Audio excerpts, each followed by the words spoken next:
Hello everyone, আসসালামু আলাইকুম। আমি শিমলা। কেমন আছেন আপনারা সবাই? আলহামদুলিল্লাহ, আমি ভালো আছি। আপনাদের মাঝে আমি আবার আরেকটি রান্নার ভিডিও নিয়ে হাজির হলাম।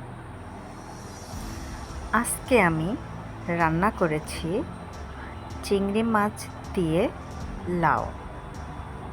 ফার্স্টে আমি কড়াইতে তেল গরম করে পেঁয়াজ মরিচ ভেজে সব মশলা দিয়ে মশলা কষিয়ে চিংড়ি মাছগুলো কষিয়ে নিয়েছি। কষিয়ে তারপর আগে থেকে কেটে পরিষ্কার করে রাখা লাউগুলা দিয়ে দিলাম। দিয়ে কিছু সময় কষিয়ে অল্প পরিমাণে পানি দিলাম, কারণ লাউয়েতে বেশি পানি লাগে না। তো অল্প পরিমাণ পানি দিয়ে আমি লাউটা রান্না করে নিলাম।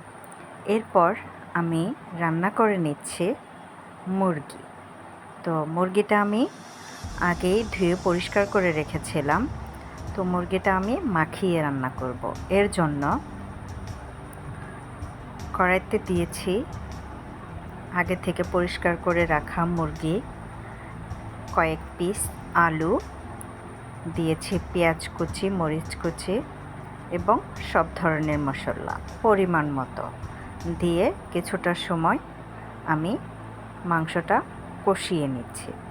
কষিয়ে নেওয়ার পর আমি অ্যাড করে দিব অল্প পানি।